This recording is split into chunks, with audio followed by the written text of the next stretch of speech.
हाँ बेटे, आज आपको मैं अर्थालंकार, शब्दालंकार पहले बताए थे मैंने, अब इस अर्थालंकार बता रही हूँ। अर्थालंकार का मतलब जिन अलंकार को आप कविता के अर्थ द्वारा समझते हैं, कविता के अर्थ द्वारा आपको समझ में आते हैं जो अलंकार, वह अलंकार जो है वो अर्थालंकार कहलाते हैं। अर्थालंकार बहुत से हैं, लेकिन जो आपके सिलेबस में है, जो आपके कोर्स में है, जो आपके सबसे पहले आते हैं, उन अलंकारों में सबसे पहला अलंकार अर्थालंकार में आता है उपमा अलंकार।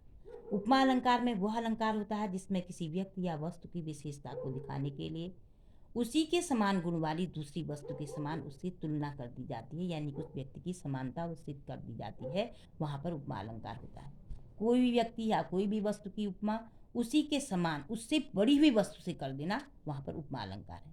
जैसे सीता का मुख चंद्रमा के समान सुंदर है, सीता के मुख की तुलना चंद्रमा उससे रूप में बड़ा सुंदर है, उससे कर देना, यहाँ पर उपमा अलंकार का लक्षण हुआ। ठीक है, उपमा अलंकार का उदाहरण हुआ। अब इसके आप पहचानेंगे कैसे? जिस कविता में सम, समान, इव, सरिस, सम, से ये वर्ड शब्द आते हैं, वहां पर क्या होगा? उपमा अलंकार होगा। ठीक, उपमा अलंकार को समझने के लिए आपको इसके 4 अंगों को समझना बहुत जरूरी होगा, जिन्हें कहते हैं उपमेय, उपमान, वाचक शब्द और साधारण धर्म। तो इसके 4 अंग हैं उपमेय, इनको आपको समझना बहुत जरूरी है। पहला है उपमेय। उपमेय मीन्स, उपमेय में क्या चीज आती है? जिस व्यक्ति या वस्तु की समानता आप कर रहे हैं, जिस व्यक्ति या वस्तु की समानता आप कर रहे हैं। जैसे मैंने कहा सीता का मुख चंद्रमा के समान सुंदर है, इसमें सीता के मुख की समानता की जा रही है, तो सीता का मुख उपमेय हुआ। और जिस वस्तु से सीता के मुख की समानता की जा रही है उसे उपमान कहते हैं। ठीक है, जिस प्रसिद्ध वस्तु से, चाहे वो सीता का मुख हो, चाहे वो किसी अन्य चीज की समानता हो, तो जिस वस्तु से की जाती है वह क्या होता है? उपमान होता है। उपमेय जिस वस्तु की समानता की जा रही है वो होता है। उपमेय जिस वस्तु से समानता की जा रही है वह होता है। जैसे मैंने कहा सीता का मुख चंद्रमा के समान सुंदर, तो चंद्रमा जो है वो क्या है? वो उपमेय, उपमान में आ गया। और साधारण धर्म क्या हुआ? जिस वस्तु से जिस गुण, जो गुण उनमें समान पाया जा रहा है। गुण समान क्या है? सुंदरता का, सुंदरता का होना समानता का गुण है, तो इसलिए यहाँ पर समान धर्म हुआ। चौथा आपका आ गया वाचक शब्द। जिस शब्द से आप उपमेय में उपमान की समानता का बोध करा रहे हैं, ज्ञान करा रहे हैं शब्द विशेष से, वो शब्द विशेष क्या है? के समान, ये वाचक शब्द हो गया। तो ये 4 अंग उपमा के जानने आपको जरूरी है। इन्हीं अंगों के द्वारा आप आगे के अलंकारों को भी जानेंगे, इसलिए ये आपको जानने बहुत जरूरी है, उपमा के चारों अंग को। इसके और एग्जाम्पल है कि पीपर पात सरिस मन डोला, पीपल के पत्ते के समान मन जो है वो चंचल हो रहा है। जैसे पीपल का पत्ता हल्की सी हवा में हिलने लगता है, वैसे ही मन भी जो है बल वो डोल रहा है। ठीक है, फिर दूसरा आपका और एग्जाम्पल बताऊं कि मुख बाल रवि सम लाल होकर, मुख बाल रवि, बाल रवि मीन्स जो सुबह का सूर्य है उसके समान लाल होना, यानी क्रोध से जलना। ज्वाला सा बोधित हुआ, ज्वाला मीन्स आग के समान। यहाँ पर 2 जगह उपमा अलंकार है, सम और सा। यहाँ पर दोनों लाइनों में उपमा अलंकार के लक्षण हैं। हरिपद कोमल कमल से, ईश्वर की पद यानी चरण कोमल कमल के समान। अब देखो कमल के समान आया, यहाँ पर समान, सम, इव, सरिस जहां भी होगा वहां पर हमेशा क्या होगा? उपमा अलंकार होगा। उपमा अलंकार के पूर्ण उपमा, लुप्तोपमा अलग और भी अंग हैं, लेकिन इतना अगर आप जाएंगे तो आप भ्रमित होंगे, आपको समझने में थोड़ा और परेशानी होगी। आप इतना ही समझिए कि उपमा अलंकार किसे कहते हैं, उसकी क्या जो 4 अंग हैं वो क्या क्या हैं और वो कौन कौन से होते हैं, ये आपको समझना जरूरी है। अगला अलंकार मैं आपको बताऊं रूपक अलंकार। ठीक है, अगला अलंकार आपका रूपक अलंकार, जहां पर गुणों की अत्यंत समानता दर्शाने के लिए उपमेय और उपमान को अभिन्न कर दिया जाता है, एक कर दिया जाता है। अभिन्न मीन्स एक में मिला दिया जाता है। वहां पर क्या, कौन सा अलंकार होता है? रूपक अलंकार। या आरोपित कर दिया जाता है। आरोपित मीन्स है नहीं वो समान उसके, लेकिन उसे बता दिया जाता है, जबरदस्ती उसे आरोप करना करते कहते हैं। ठीक है, जैसे इसका इसमें प्रमुख क्या है? जैसे आपको बताऊं, चरण कमल बंदव हरिराई, ईश्वर की चरण रूपी कमलों की मैं वंदना करता हूँ। हरिराई मीन्स ईश्वर के चरण रूपी कमल, कमल है नहीं वो चरण, लेकिन उनमें आरोप कर दिया गया चरणों को। कमल की सुंदरता दर्शाने के लिए, चरणों की सुंदरता दर्शाने के लिए कमल के फूल में चरणों को आरोपित कर दिया गया, यहाँ पर रूपक अलंकार हुआ। जलता है यह जीवन पतंग, यह जीवन जो है पतंगे कीड़े के समान, जैसे पतंगा कीट जो है वो दीपक के चारों ओर घूमते घूमते जीवन अपना समाप्त करता है, वैसे ही यह जीवन भी बल पतंग के समान ही जलता रहता है। तो यहाँ पतंग रूपी दीपक पतंग रूपी जीवन जो है वो जल रहा है, यानी यहाँ पर भी रूपक। अब इसमें इसका लक्षण क्या है? रूपी आने। जहाँ पर रूपी आता है वहाँ पर रूपक अलंकार होता है। जहाँ इव सम सम समान से सी सरी से ये शब्द आते हैं वहाँ उपमा अलंकार होता है। जहाँ पर ये शब्द नहीं होंगे लेकिन रूपी होगा, जैसे कमल रूपी, चरण रूपी कमल, या पतंग रूपी जीवन, जीवन रूपी पतंगा या पतंग रूपी जीवन, ये जो है ये यहाँ पर रूपक अलंकार का लक्षण हुआ। ठीक। भैया मैं तो चंद्र खिलौना ले हूँ, हे माँ मैं तो चंद्रमा रूपी खिलौना लूंगा। देखो यहाँ पर इव सम समान होता तो चंद्रमा के समान खिलौना होता, लेकिन कुछ नहीं है, चंद्रमा रूपी खिलौना लूंगा कहा तो रूपक अलंकार। रूपक अलंकार समझ में आ गया होगा आपके। नेक्स्ट आपका है उत्प्रेक्षा अलंकार। उत्प्रेक्षा अलंकार में उपमेय और उपमान की समानता के कारण उपमेय में उपमान की संभावना को कल्पना कर दिया जाता है। कल्पना मीन्स कल्पित व्यवहार, यानी कि सोच में विचार में लिया जाता है कि ये इसके समान हो सकता है। जहाँ पर उपमेय में उपमान की कल्पना या संभावना की जाती है वहाँ पर उत्प्रेक्षा अलंकार। इसके शब्द क्या हैं जिनसे आप जाने? इनके वाचक शब्द क्या है? मनु, मानो, जनु, जनहु, जानो या मनहु। ये शब्द जिसमें होंगे वो क्या होगा? उत्प्रेक्षा अलंकार होगा। जिस कविता में ये शब्द होंगे ये वहाँ पर हमेशा उत्प्रेक्षा अलंकार होता है। अब देखिए आपको मैं तुलनात्मक अध्ययन कराऊं कि उपमा अलंकार में क्या आता है? इव सम सी सरिस से ये शब्द आते हैं।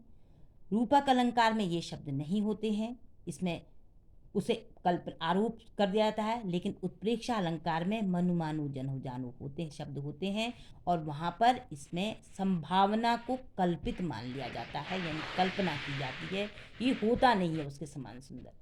समझ में आया? अब इसके एग्जाम्पल देखिए।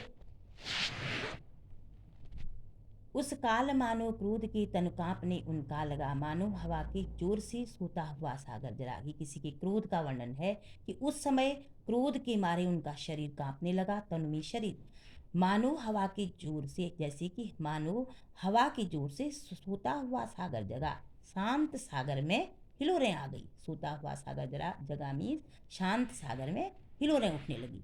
ये मानो यहाँ पर किस क्रोध की से किसकी कल्पना कर ली गई?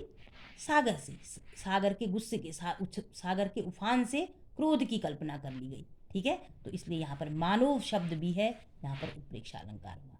ठीक। सोहत ओढ़े पीत पट श्याम सलोनी गात मनो नीलमन चल पर आतप परियो प्रभात। यहाँ पर कैसे हुआ कि श्री कृष्ण ने पीले रंग का कपड़ा, पट मीन्स कपड़ा ऐसे ओढ़ रखा है, कैसे शरीर पर? श्याम सलोनी गात, गात मीन्स शरीर, श्याम मीन्स सांवले, सांवले सलोने शरीर पर श्री कृष्ण का पीला ओढ़ा हुआ वस्त्र ऐसे ही लग रहा है जैसे कि मनो नीलमणि शैल पर आतप परियो प्रभात। मानो नीलमणि पर्वत पर आतप परियो प्रभात में सुबह का प्रभात, यानी कि सुबह का सूर्य का पीले रंग का आभा जो है वो नीले रंग के पर्वत पर ऐसी पड़ रही है कि मैं जैसे कि जो आभा बन रही है, जो पीले रंग के सूर्य की नीले रंग के पर्वत पर जो आभा पड़ रही है उसके बाद जो अलग ही रंग निकल रहा है, वही रंग कहाँ से निकल रहा है? बल श्री कृष्ण के पीले रंग के ओढ़े हुए कपड़े नीले रंग के शरीर पर जो हो रही है वही आभा बन रही है जो नीले रंग के पहाड़ पर सुबह के सूर्य की रोशनी पड़ने से पड़ती है। तो यहाँ पर मनो शब्द होने से उत्प्रेक्षा अलंकार हो गया।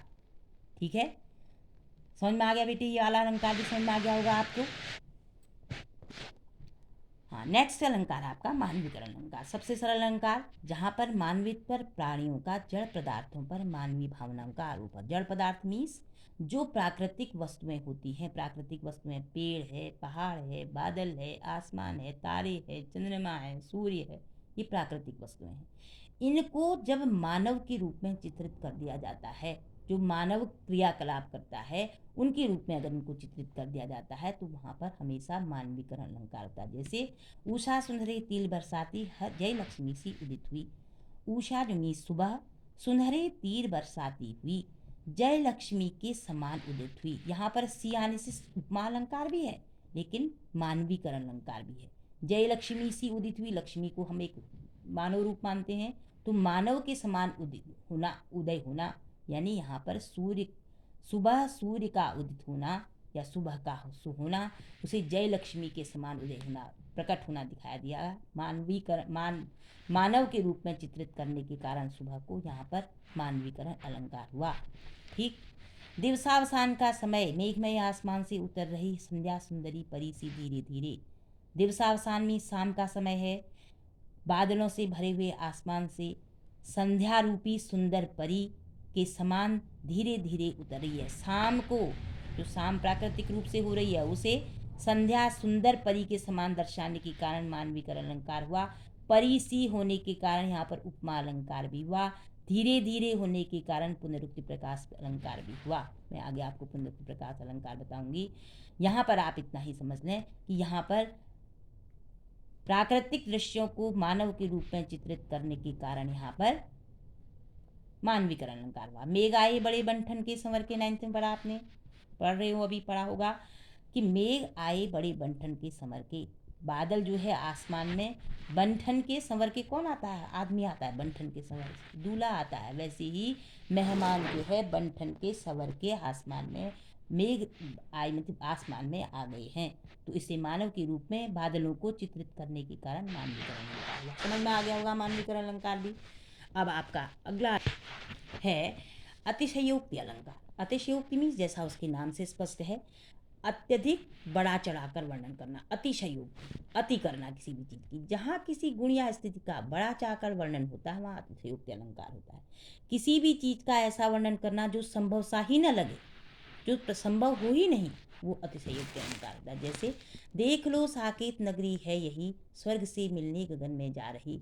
साकेत नगरी इतनी सजी हुई है कि ऐसा लगता है कि मानो स्वर्ग के से आज मिलने जा रही हो, क्योंकि साकेत का नगर जो है वो स्वर्ग से मिलने नहीं जा सकता।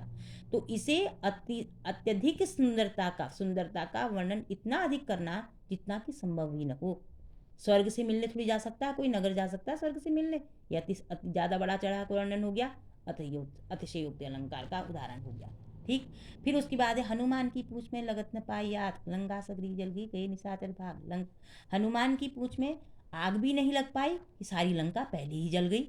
जब आग लगी, हनुमान जी लंका में ऊपर छतों में चढ़े, आग बरसाते गए तो आग फैलती गई, लेकिन ये कह रहा है कि लगी भी नहीं थी आग, पहले ही लंका जल गई। तो अगवा बड़ा चढ़ा कर वर्णन, अतिशयोक्ति अलंकार हो गया।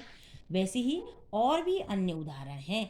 आगे नदियाँ पड़ी अपार, घोड़ा कैसे उतरे पार। राणा ने सोचा इस पार, तब तक चेतक था उस पार। महाराणा प्रताप के घोड़े का नाम चेतक था ना, तो इसलिए कहा कि आगे नदियाँ पड़ी अपार, आगे जो थी बड़ी भयंकर नदी थी बल, घोड़ा कैसे पार उतरे उस नदी को, कैसे अपार उतारे करके। महाराणा प्रताप ने सोचा ही था कि वो सोच ही रहे थे कि अब घोड़ा कैसे पार करे, और तब तक चेतक था उस पार। उनके सोचते ही चेतक जो उनका घोड़ा था वो उस पार हो गया। तो कैसे हो गया वो? ये संभव ही नहीं है। वो सोच रहे थे कि अब घोड़ा कैसे पार हो, इतनी भयंकर नदी आ गई। तो लेकिन चेतक ने उनके सोचने से पहले वो नदी पार कर ली, जिसको कि वो सोच भी नहीं सकते थे। तो ये भी अतिशयोक्ति अलंकार हो गया, बढ़ा चढ़ा कर वरना। अतिशयोक्ति अलंकार भी मेरे ख्याल समझ में आ गया होगा आपका। तो आपका एक और अलंकार बचता है, वो है पुनरुक्ति प्रकाश अलंकार। पुनरुक्ति प्रकाश अलंकार वो अलंकार होता है जिसमें आप एक ही शब्द की बार बार आवृत्ति और दोनों बार उनका सेक समान शब्द अर्थ होना, वहां पर क्या होता है? पुनरुक्ति प्रकाश अलंकार होता है। पुनरुक्ति मीन्स पुनः उक्ति, फिर से उसी बात, जैसे साथ साथ, बार बार, फिर, ऐसे शब्द जिस कविता में होते हैं। जैसे आप, एक एग्जाम्पल है इसका कि पुनि पुनि मोह दिखाव कुठारू, चाहत उड़ावन फूकी पहाड़ू। क्या बार बार मुझे फरसा दिखा रहे हो, फूक से पहाड़ उड़ा देना चाहते हो? तो पुनि पुनि मैंने बार बार, दोनों पुनि का एक ही अर्थ होने से पुनरुक्ति प्रकाश अलंकार हुआ। तो इतने ही अलंकार आपके आते हैं बेटे। ये सामान्य जो शुरू के अलंकार हैं, ये आपके बोर्ड परीक्षा में हाई स्कूल और इंटर के दोनों की क्लास के लिए इम्पोर्टेंट हैं। और ये मैंने आपको महत्वपूर्ण अलंकारों के बारे में आपको सामान्य जानकारी या महत्वपूर्ण जानकारी कही, इसे मैंने आपको दे दी।